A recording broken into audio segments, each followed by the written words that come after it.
Welcome to the Speak Uneasy podcast. Please support my show by like, share, and subscribing to the show. You can find my videos on BitChute, Rumble, and YouTube. Catch my live stream shows on the foxhole.app or pilled.net. Follow my social media on the speakuneasy.tv, pilled.net, Gab, Facebook, Instagram, and CloutHub.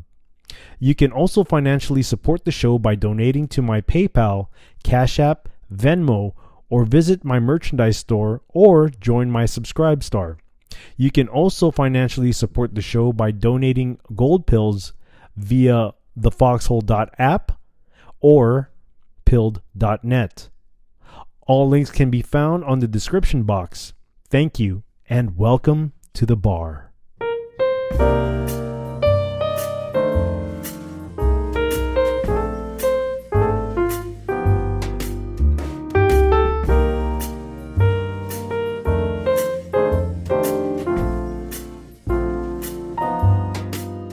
Welcome to the Speak Uneasy, a safe space where cancel culture does not exist because we are in a different prohibition era.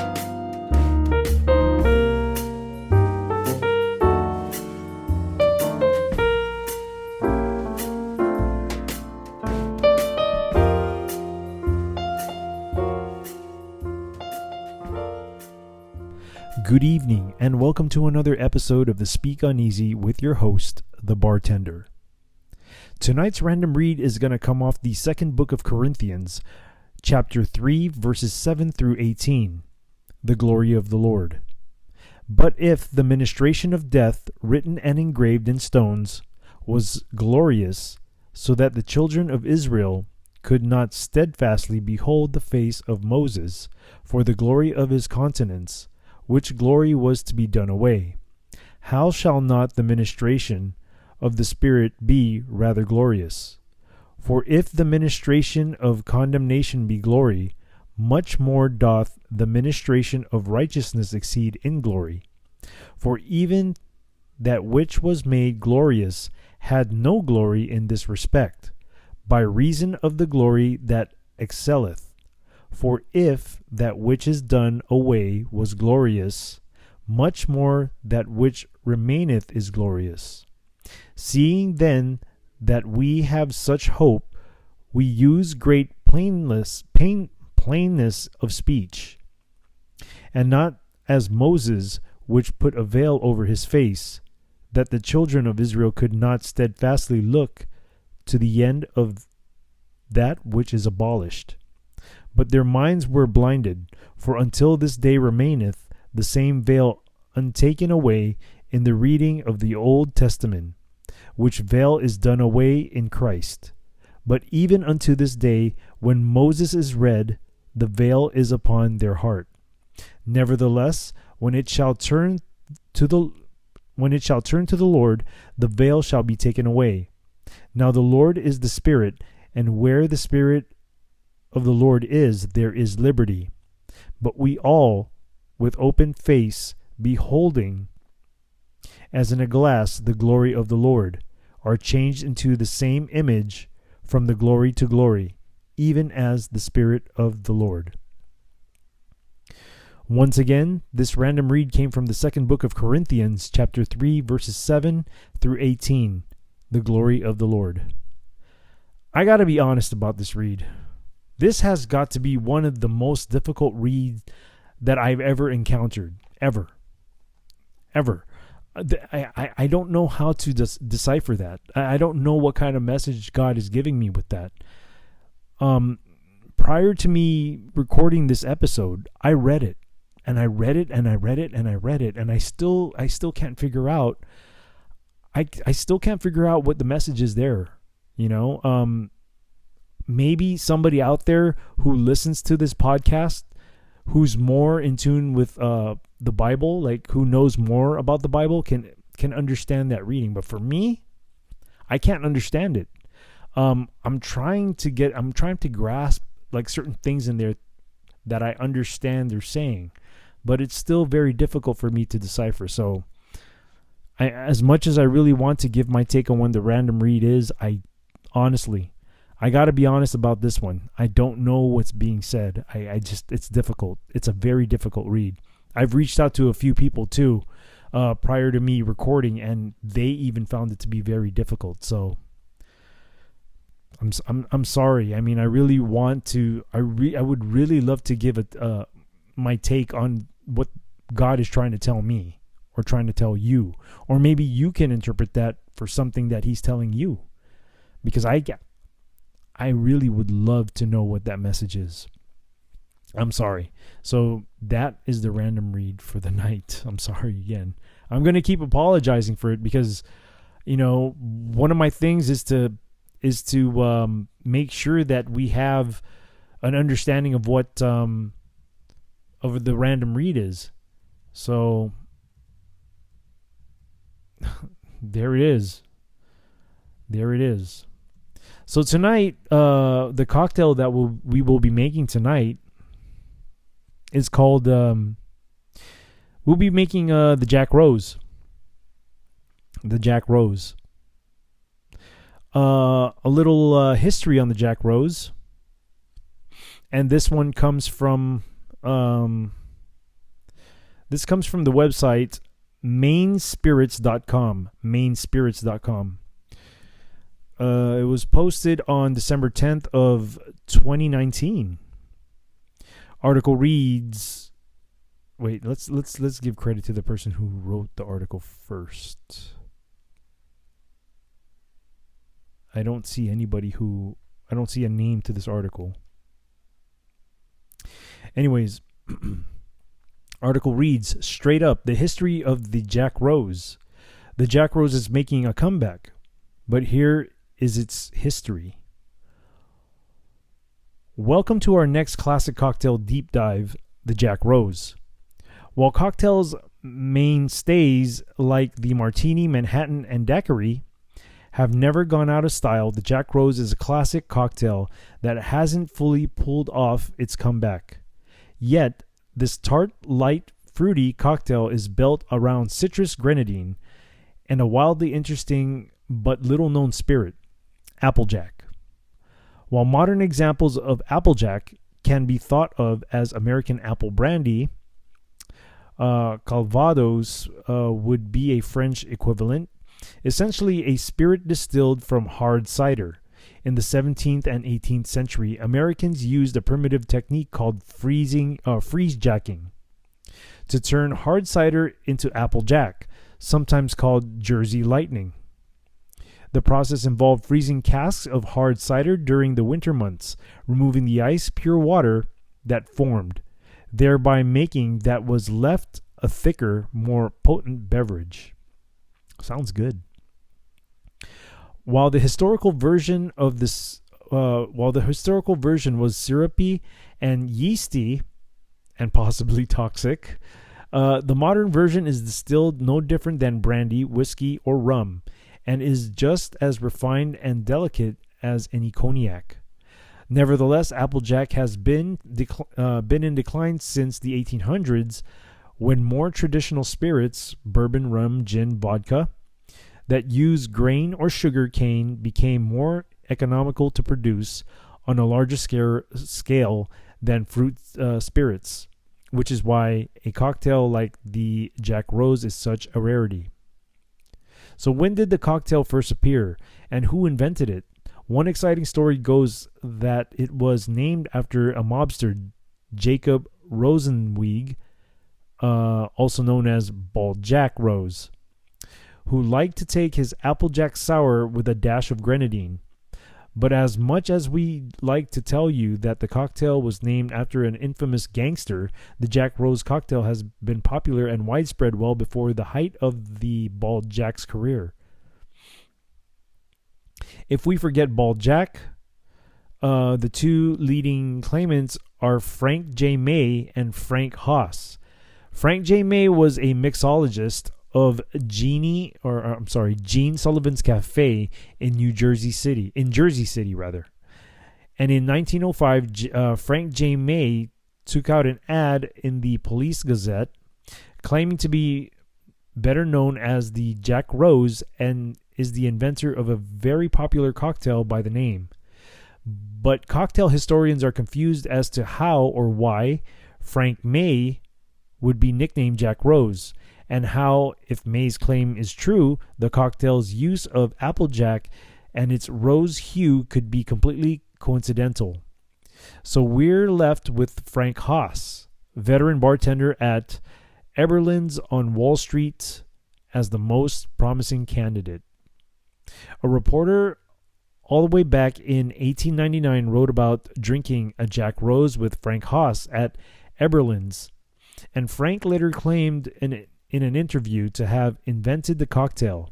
It should be noted that Frank Haas is the well-documented inventor of a cocktail named the Daisy, which also features citrus and grenadine, predating the Jack Rose. Whoever invented it, our money is on Haas. The recipe wouldn't be published until 1908 by Jack Grohusko in Jack's Manual on the Vintage and Production, Care and Handling of Wines and Liquor. Gruhusko's recipe calls for 1 teaspoon sugar, 10 dashes raspberry syrup, 10 dashes lemon juice, and 5 dashes orange juice, juice half lime, 75% cider brandy. While this version was the first to see print, the definitive version of the cocktail would lean in more heavily on the citrus and ditch the raspberry syrup for its second key ingredient, grenadine. The sweet fruity pomegranate-based syrup would find its way into William Boothby's revised edition of The World's Drink and How to Mix Them, back in 1912. The recipe given to him in 1905 by R.H. Towns in New York. Jack Rose cocktail. Let's see. Okay, this one is written by A.L.A. R.H. Towns, 62 William Street, New York. The juice is 1 lemon, 1 part grenadine syrup, and 2 parts Applejack. Shake well with cracked ice and strain into a cocktail glass. There's more in this article here, but I would cut it short because we are going to make this drink, and I've been chilling my glass for a while because I was trying to find out what that random reader was telling me. So we're going to go ahead and start creating the Jack Rose.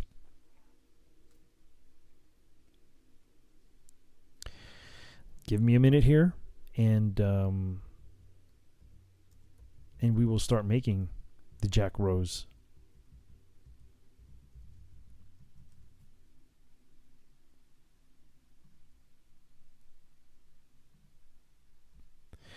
Okay, so we're going to go ahead and start off making the Jack Rose. I got my shaker here. Let's go ahead and start by pouring.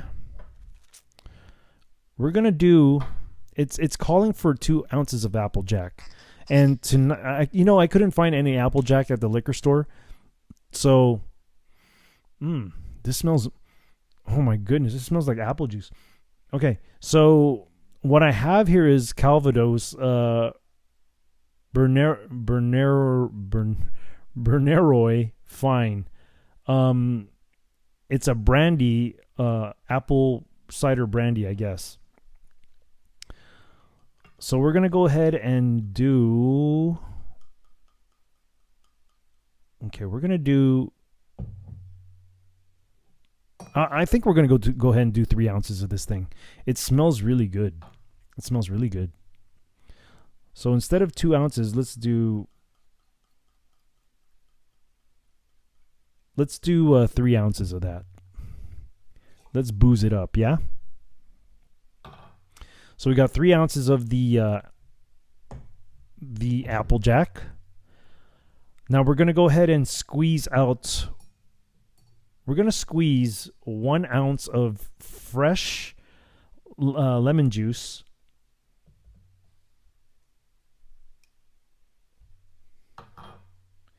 So I got my lemon here. I've already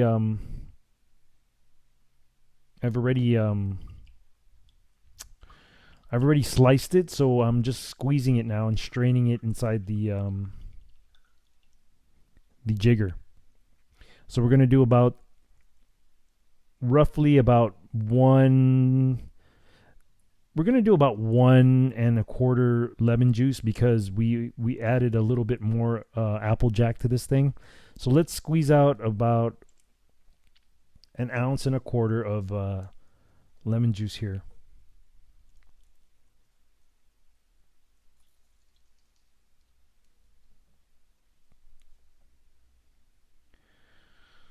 Okay.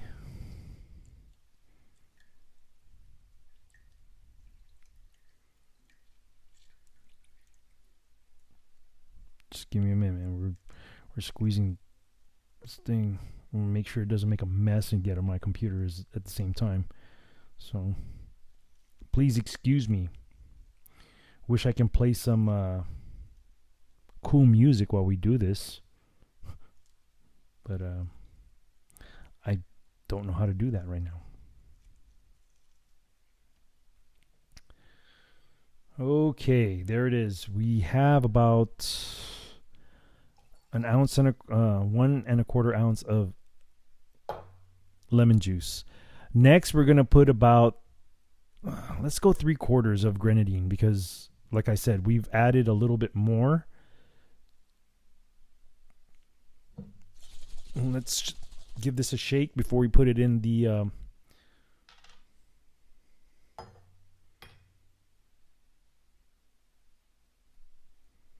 so we got about 3/4 of grenadine.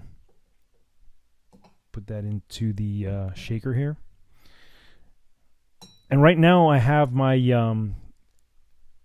I don't have a coupe glass. I have a martini glass, and it's been sitting there. It's been sitting chilling. So let's put some ice in the shaker here real quick.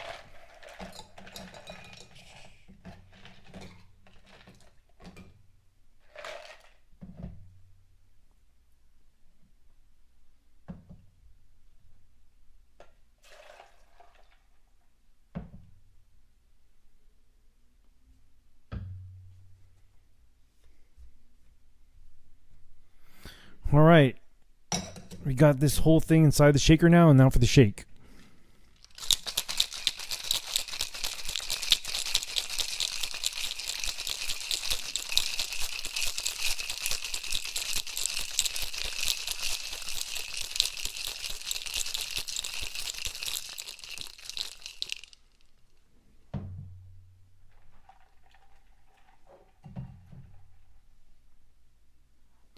All right, now for the pour.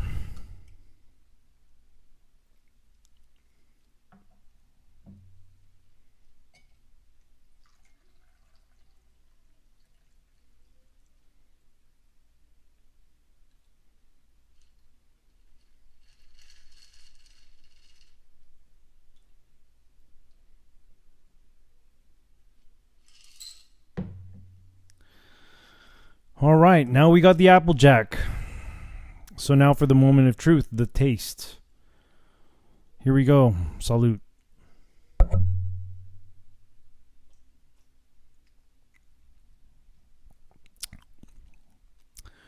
Wow, that's good. That's a good drink. It's a very good drink. It's almost, man, it's like having lemonade inside your apple juice, pretty much. That's pretty much how it tastes. It's a good drink. It's great on a hot day for sure. Very tart. It's a very tart drink, obviously, because there's apple and there's lemon in this thing. The grenadine makes a good balance for this thing. It doesn't make it too tart. It does give like a fruity appeal to it, because, you know, if you don't know, grenadine is made out of pomegranates,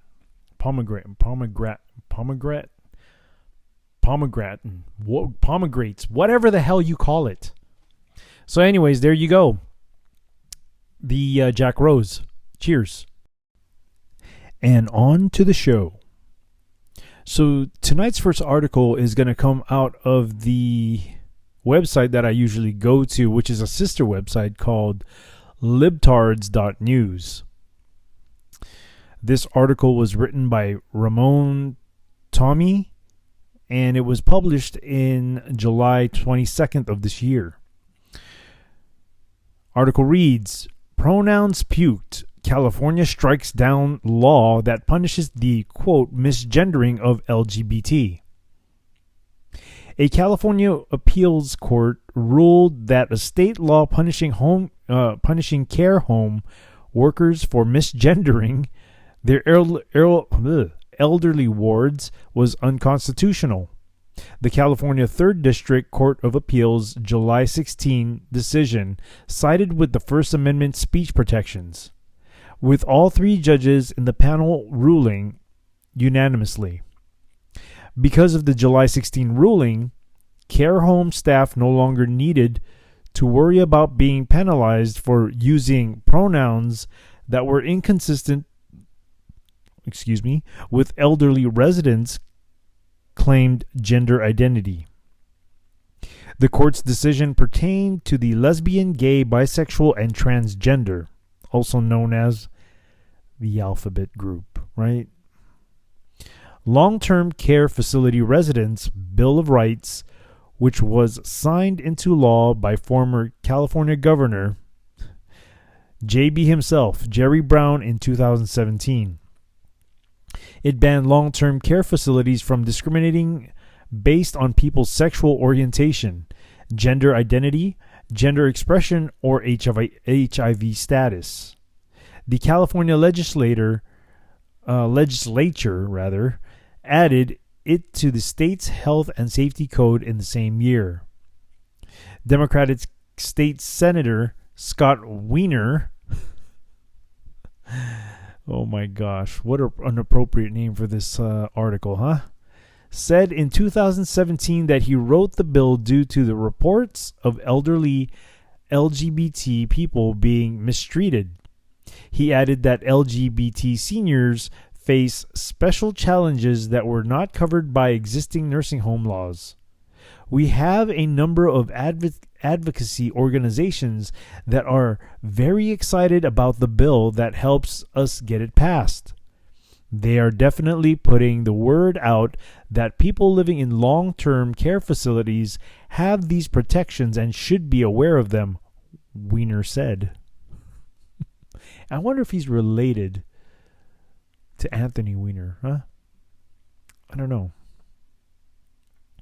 However, an informal group of state taxpayers calling themselves Taking Offense challenged the law. They challenged a provision in the California Health and Safety Code that banned staff members from, quote, willfully and repeatedly referring to a facility resident by other than their preferred name or pronoun when clearly informed. Why does this fucking matter? Excuse me. According to Taking Offense, the said provision violated care home staffers' right to free speech, free exercise, and religion and freedoms of thought and belief. The group added that the said provision is vague and overboard. It is overboard. I think so too. Penalizing people who misgender is a restriction of speech. It sure is, man. In its 46-page decision, the court said it recognized the California legislature's legitimate and laudable goal of rooting out discrimination against LGBT residents of long-term care facilities. However, it agreed with the argument of Taking Offense that the pronoun provision is a content-based restriction of speech that does not survive strict scrutiny. The decision elaborated, the pronoun provision, whether enforced through criminal or civil penalties, is over-inclusive in that it restricts more speech than is necessary to achieve the government's compelling interest in eliminating discrimination, including harassment and the basis of sex. Furthermore, it added that the law criminalizes even occasional isolated offhand instances of willful misgendering without requiring that such without requiring that such occasional instances amount to harassing or discriminatory conduct.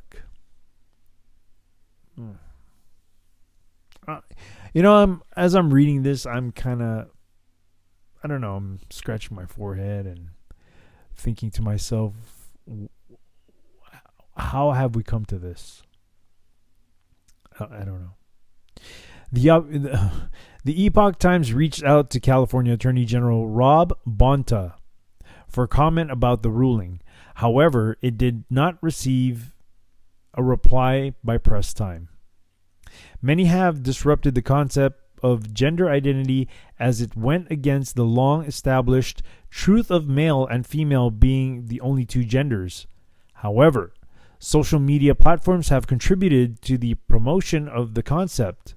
Facebook permitted users to select from a list of what? You got to be kidding me. 58 genders to display on their profile. Are you freaking kidding me, dude? Since when did science show more than two genders, dude? Meanwhile, Twitter banned users for dead naming transgender people or calling them by their names prior to their gender transition. People have gone mentally ill, man. People have they have lost their damn minds. Other areas have also implemented laws similar to that of California. Oh, of course. Of course, California is going to be the spearhead of this. New York City passed such a law in 2016 that banned gender discrimination. According to a New York Post report from May 2016, violators could face fines of up to $250,000 for simply failing to use a person's preferred pronouns. Wow. This is... I don't know what to say about this, man. I mean, I have so much to say, but... The guidelines issued by the New York City Commission on Human Rights said employers and landlords must use individual preferred pronouns. It explained that some transgender individuals prefer to use the pronouns other than the traditional ones used to refer to males and females. Examples of these other pronouns included the third person singular Z and the third person plural here, spelled HIR. I mean, what the hell is this? Now we're making up shit? We're making up stuff as we go. Former CHR spokesman Seth Hoy said at the time, well, we got to change that word too. How do we know it's not a spokeswoman, right? A spokes they? A spokes her? I don't know. You see how stupid this gets? We got to do an overhaul of vocabulary for the vast minority of these people. The commission issued this guidance so that employers and individuals understand what the law says and to ensure that every transgender individual in New York City is treated with the respect and dignity they deserve. However, later guidance clarified that people accidentally misgendering a transgender person's preferred pronoun would not be penalized. Well, how do you determine that? I mean, I don't know. Once again, this was off of the website libtards.news. Article was written by Ramon Tomei, and this was it was published back on the 22nd of this month. If you're interested in in this article. Okay. Now my thoughts on this thing. This is one prime example why I don't put my daughter into the public school system. this is one reason why I moved out of California. I saw stuff like this coming. And initially, we were going to stay in California and just have my daughter go homeschool. But then I heard through the wire that even in California, they were trying to get rid of homeschooling, or something to the effect of they had to have a certain lesson plan, or in other words, there was a specific agenda that they wanted these kids to learn. So I had to make my great escape out of California, and unfortunately, I'm still working there, but I'm short timing it at this point. I'm short timing it. I'm leaving a job that pays very well, but at the same time, it's gotten to the point with my job that I have lost, like, my principles don't align up with my job.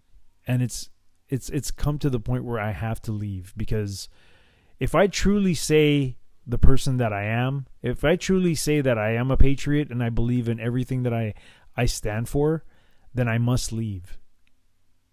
I must. I am not going to sell my soul for a paycheck. I am not going to do that. Like I said, I haven't explained what I do for work, and there will be a time where I will, tell you all you guys what I in future tense what I did. I mean, yeah. Now I'm getting see. You see how all this language messes me up.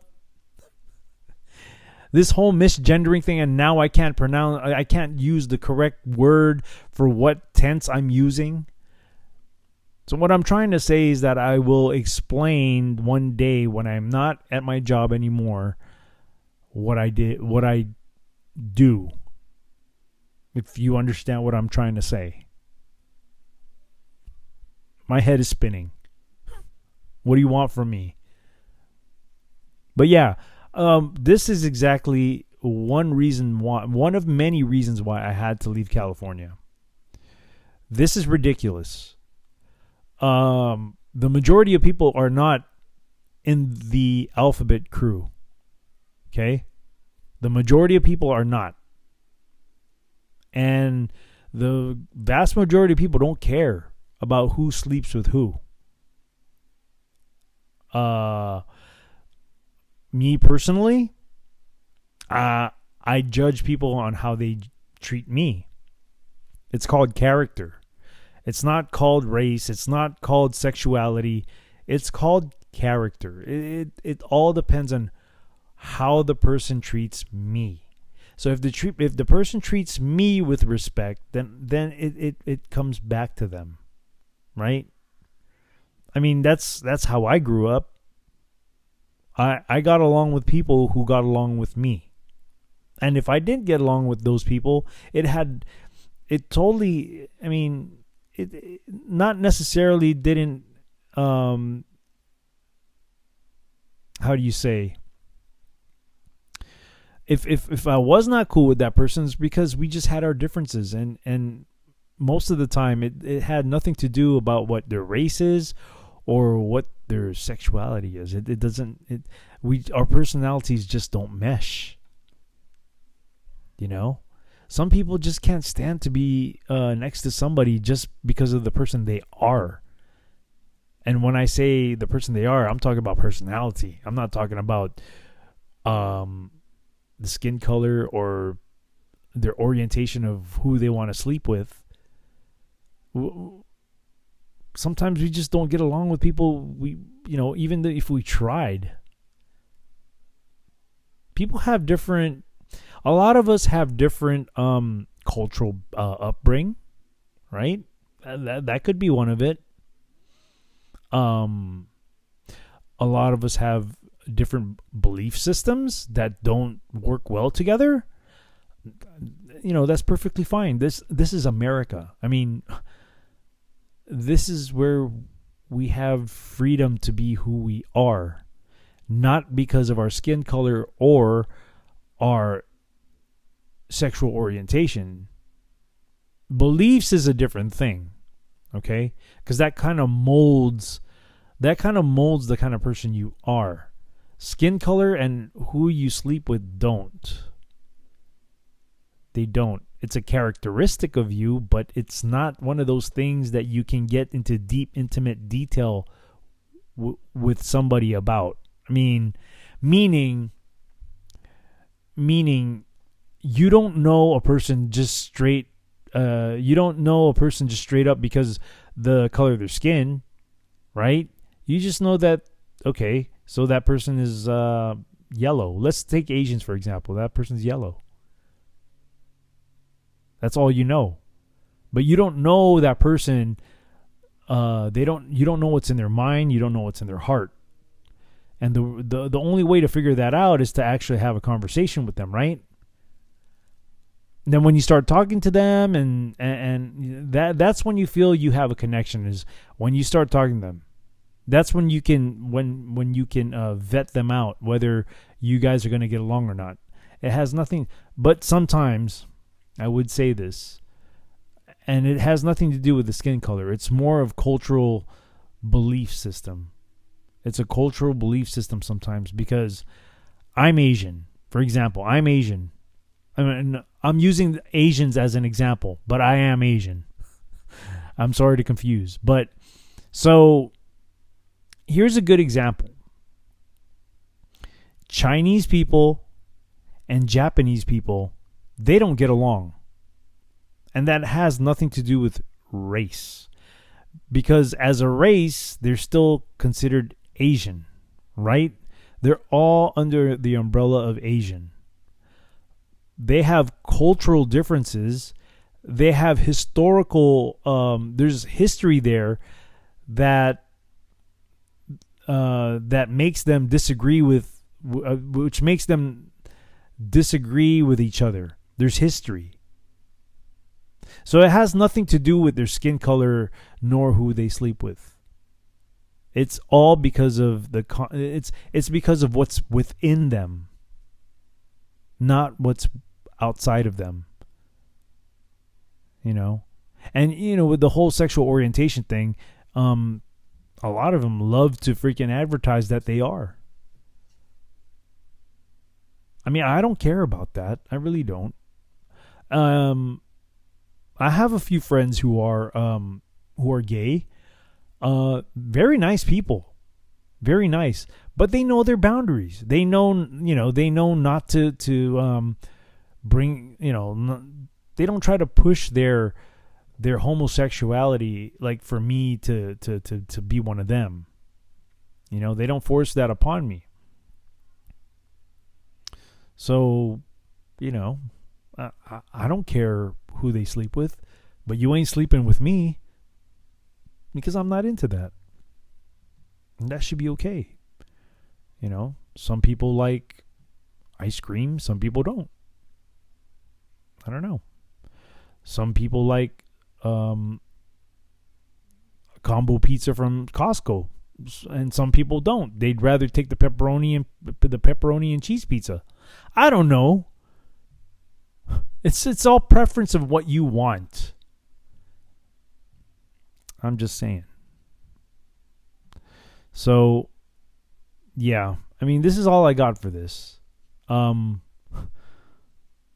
do remember this coming out in California, where this was a misdemeanor of misgendering people. I don't understand why we're making this such an important deal when there are more important issues as far as law goes there's more important issues to address. Not this. This is not one of them. This is not important at all. I do have a problem with them because they changed the rules about if you're infected with AIDS and HIV and you purposely have sex with somebody without telling them, knowing that you do have it, and then I have a problem with that. Like you know that you're sick and you're gonna make somebody else sick on purpose. I have a problem with that. And that has nothing to do with the sexual preference. It's consideration. And, you know, you're putting there's no cure for AIDS yet. So they say. So you're basically putting a death, you're starting the clock for death the time you infect them with whatever disease you got. So, I don't know. Yeah. So that's all I got for this. We're going to take a break. And when we get back, we will review the next article. So, I will see you on the other side. Welcome back. So the next article of review comes from realrawnews.com. Article was written by Michael Baxter and published on July 20th of this year. Article reads, Military Indicts Venal Gavin Newsom. The U.S. Navy Judge Advocate General's Corps has indicted California Governor Gavin Newsom amid concerns that the embattled, corrupt politician might flee the country if California voters successfully oust him on September 14th. The recall effort, started by voters furious at Newsom's draconian lockdown measures, has continued to gain traction as Newsom flouts his own restrictions and continues to bankrupt thousands of the very people who voted him into office. Although he claims right-wing political extremists started the recall movement, the U.S. military has obtained irrefutable evidence that he betrayed his oath of office by imposing needless mask mandates and profiting massively by shuttering the state's principal economic sector, the motion picture industry, in exchange for bribes and kickbacks. California has long been an anti-business, pro-arson, pro-homeless, and reverse racism policy-driven state, pandering to woke ideology and class Marxism, as the old communist Chinese or French laundry adage goes. Everyone is equal except some are more equal than others. How true is that statement? How true is that statement as far as people, the elite of California, or the elite in general? As such, there is little shocking about the recent deluge of accusations against Newsom and Netflix, whose executive has poured seven-figure donations into the governor's personal coffer and anti-recall campaign, purporting a quid pro quo, wherein Newsom kept the movie theaters, theme parks, and production locked down while Netflix profited from the quarantine economy. What a POS, man. Seriously. I mean, he looks douchey to begin with. Greasy hair and all. He's got that douche look. He looks like the American Psycho, if you ever seen that movie. As theaters and theme parks went broke, streaming services added tens of millions of subscribers, right? I got rid of my Netflix. A source at the U.S. Navy Judge Advocate General Corps told RRN that JAG has obtained phone conversations and verified documents illustrating Newsom's criminality. For example, Netflix CEO Reed Hastings contributed $30 million to Newsom's anti-recall campaign, the finances of which he personally controls. Moreover, Hastings and his wife, philanthropist Patty Quillen, gave $1 million to Future Forward Super PAC, which spent tens of millions of dollars in attack ads against President Trump in battleground states. Sorry, the dyslexia is kicking in. Netflix currently has a production deal with Barack and Michelle Obama. Newsom also received a $10 million contribution from Hulu CEOs Randy Freer and Jeffrey Katzenberg, a move amid at suppressing the will of the voters who delivered nearly 1,750,000 petition signatures to recall the much maligned governor. The Golden State Governor's venality mandated a comprehensive military investigation, our sources said. The evidence against Newsome is compelling, was compelling enough to issue the indictment, which it has the authority to do under the powers granted in the Insurrection Act. In addition, JAG has obtained copies of very disturbing telephone calls between Newsome and governors of other Democratic states, our sources said. One such call allegedly captured Newsome and Michigan's Gretchen Whitmer congratulating each other on pushing their respective states closer to socialist ideology. Oh my gosh, man. When they're all broke, they'll have no choice but to rely on us, Newsome said, to which Whitmer replied, Barack Obama will be proud. They discussed at length transfiguring the nation into a population of serfs and laughed about making people wear masks for life, indoors and out. This is treasonous. This is treason of the highest form, our sources said. In closing, he said an indictment does not mean an immediate arrest, but the military is making plans to grab Newsome regardless of the recall outcome. So once again, that article was written by Michael Baxter of Real Raw News, published on July 20th of this year.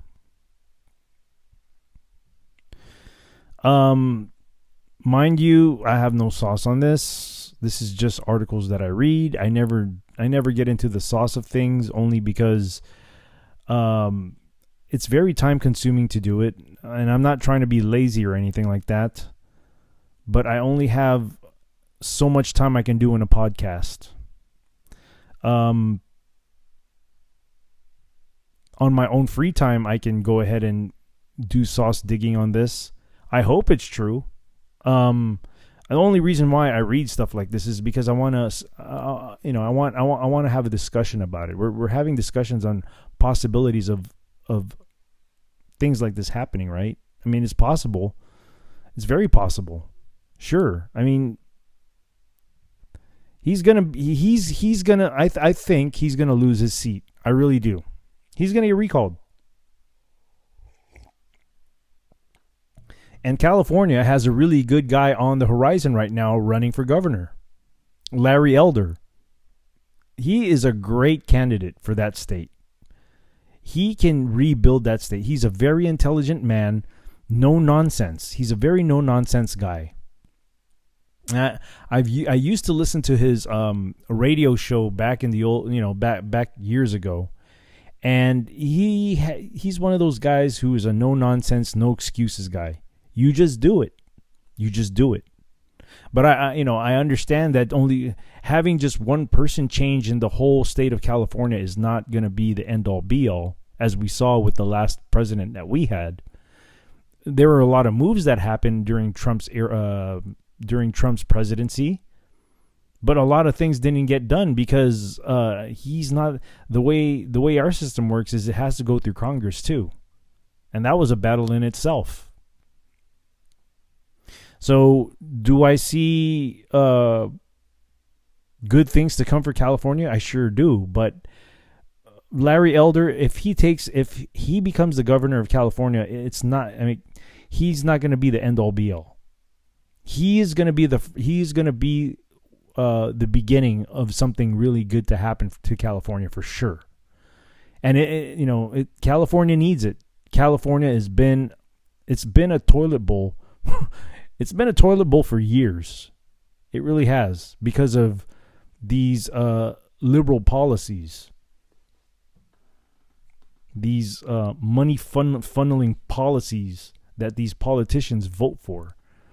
And in turn, the illegal immigration doesn't really help for California at all, too, because now you have people voting who shouldn't be voting, who vote for these things that it's going to affect them later on down the future, and they just don't realize it.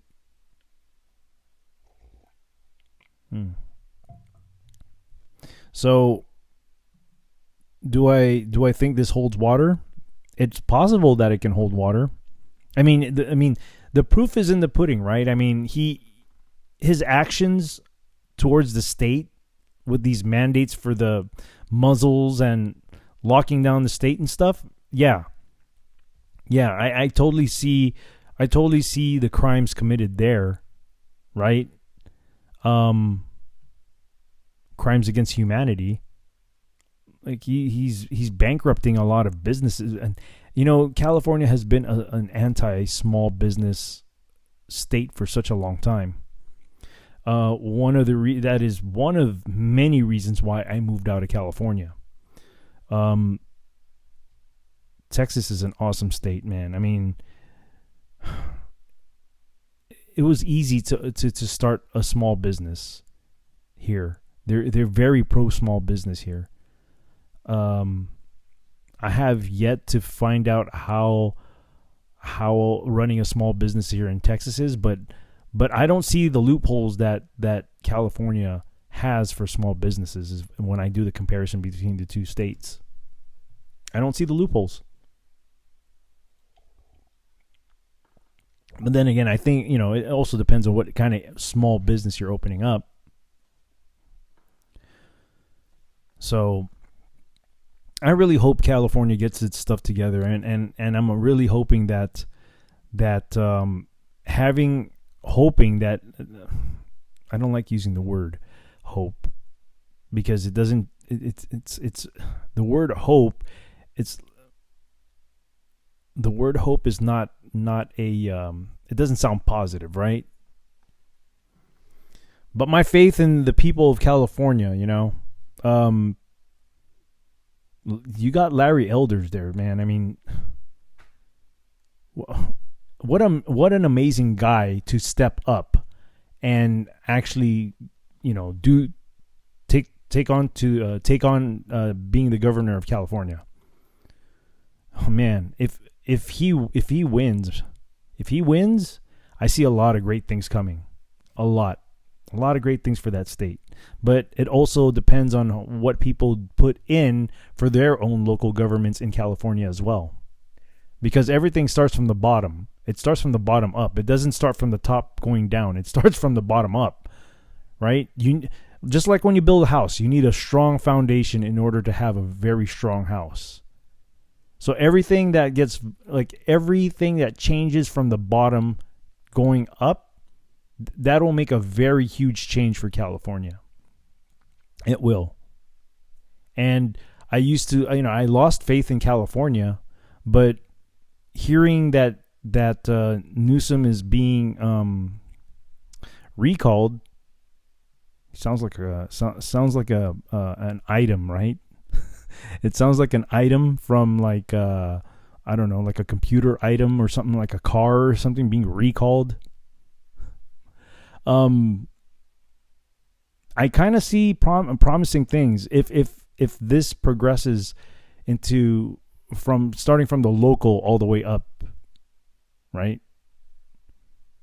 I see good things happening if Californians can actually fight this battle politically, of course, and change everything from the bottom up.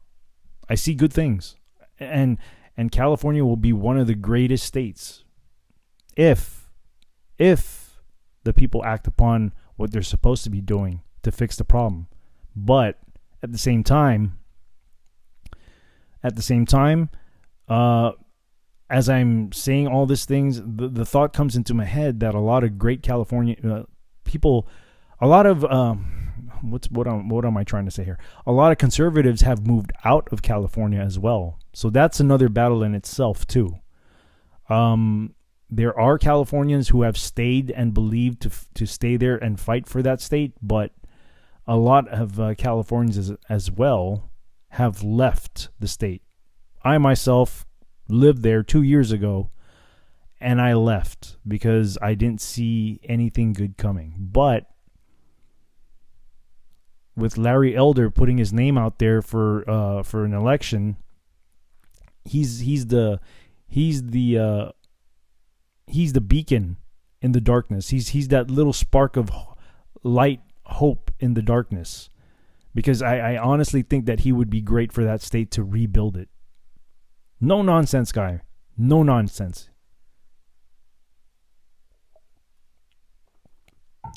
Never used his color ever.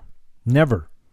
It was all through every time he would talk to somebody and debate people who would always throw the race card out there, he would always come back with the not being lazy and content of character, which is what everybody should be going to look for anyway in somebody, right? Is work ethic and content of character. So I see some hope for California. I really do. I will be praying for the state of California, and I will be praying for Larry Elder to take on that. But it's not gonna work itself out unless the people of California start from the bottom, which means they need to start with the local too, the local governments. They need to be more involved in their communities.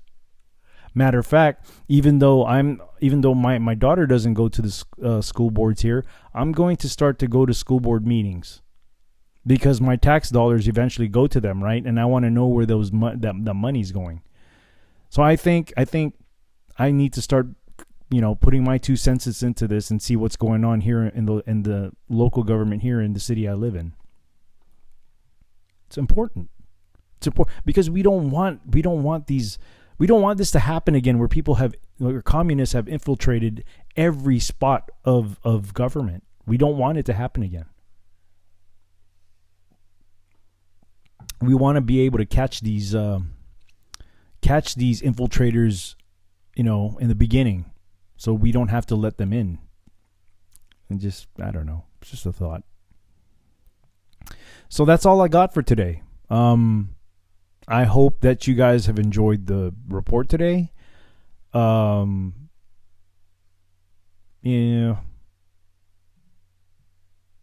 kind of been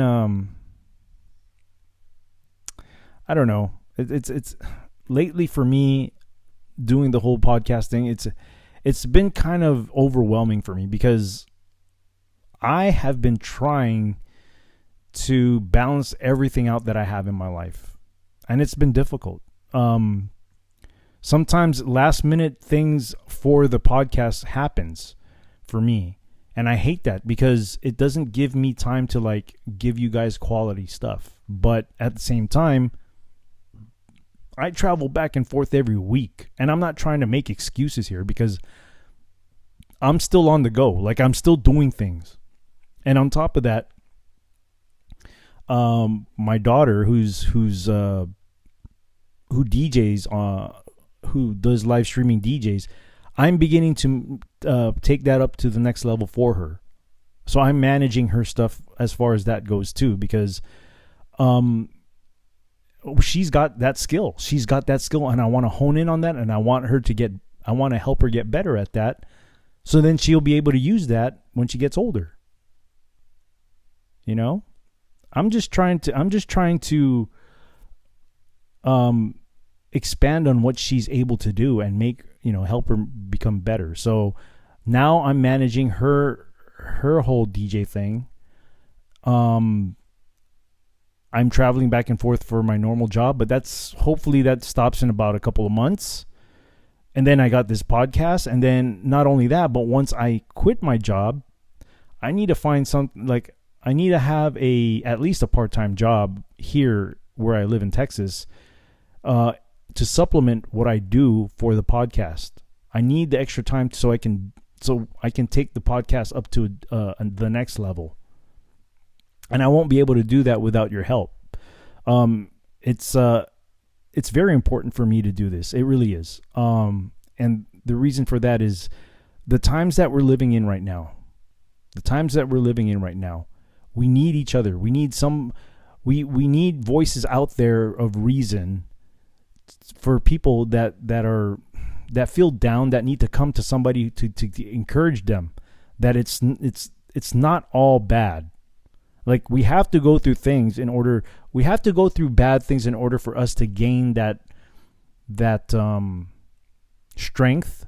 So then as time goes and we keep pressing on to what's right, it becomes more easier for us to deal with stuff like this, as far as what's going on in the country. Like, at the same time, I'm not giving you guys hopium. Of course, we all go through things in life that's difficult, right?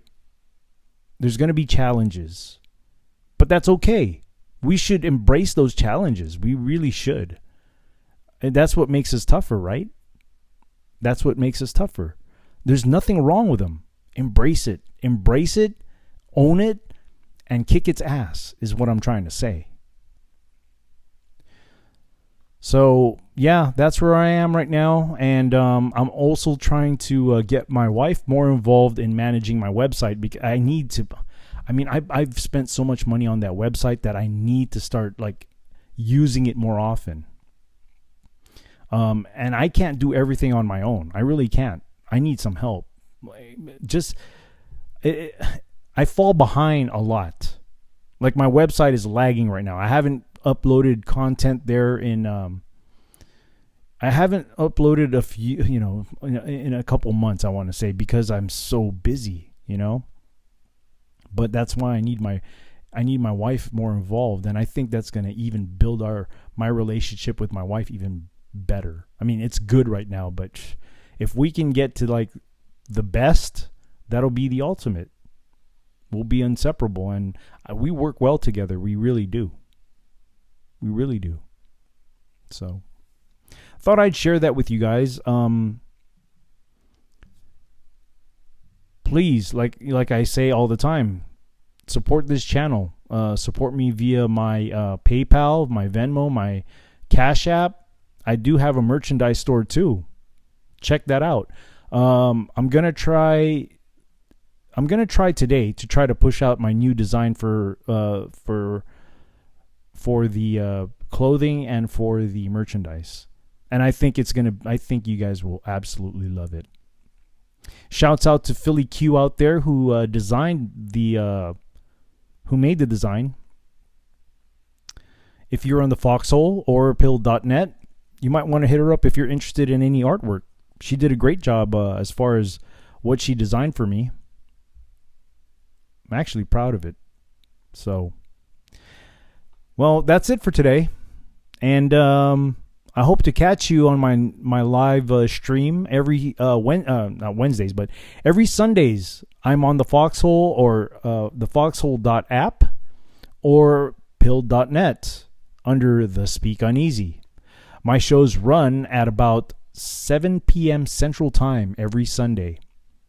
The bar is open every Sunday at 7 p.m. Central Time. About for 2 hours. Maybe it goes over. It all depends on how everything goes with the chats, with the guests, whoever I interview. Depends on how that all goes, how much time I'm on. So yeah, you guys should definitely come by. Great community to come by if you come by thefoxhole.app or pill.net or both. Come by and check it out. The only way you're going to find out is if you come by and check it out. And when you go there, let them know that the bartender sent you. So that's all I have for today. And I hope that you guys have a wonderful week. And I really hope to see you guys on my live shows on Sundays. Oh, and another thing too. If you can't support the show financially, that's fine. Share and subscribe to my podcast. You can catch me on social media too. Share it. Let's grow this thing. Let's make this bar invite more people than it should take in. Let's have a line out there at the bar so people can line up coming in. Let's blow it up. Well, not literally speaking. I'm talking metaphorically, of course. Like, let's make this a successful bar. Anyways, I had a great time today. And I hope to see you guys, like I said, I hope to see you guys again next. Hopefully you can come to my live show. All the links will be on the description box of the show. So if you're wondering, look at the description box and follow any of those links over there. So anyways, as I end every show, with that being said, The bar is now closed.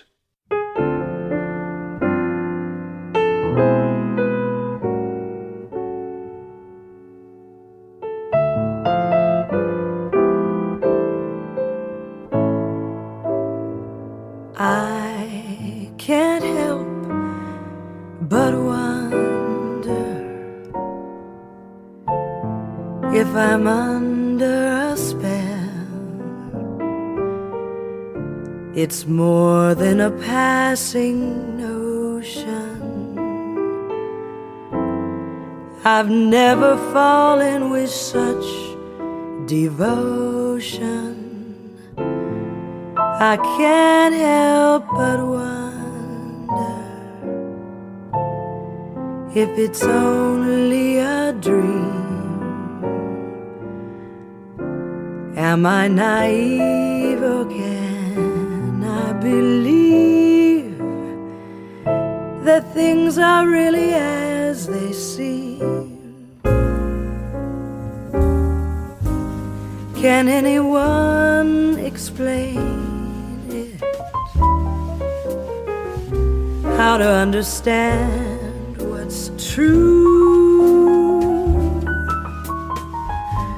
I know I just can't tame it.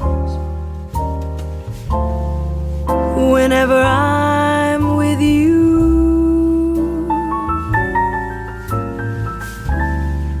I can't help but wonder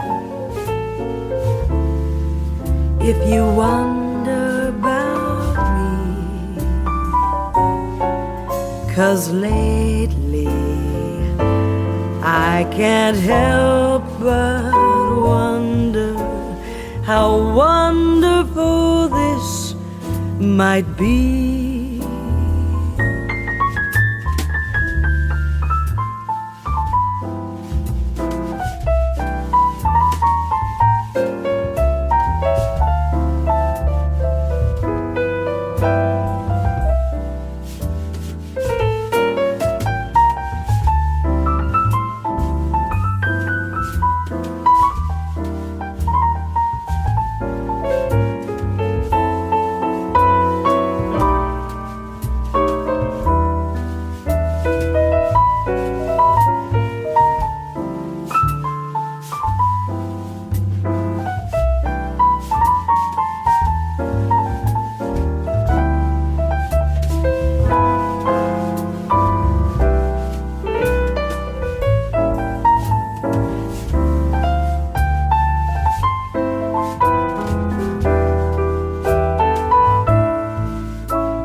Can anyone explain it?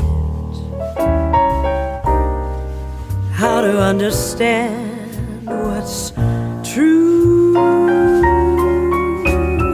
I know I just can't take it. Whenever I'm with you,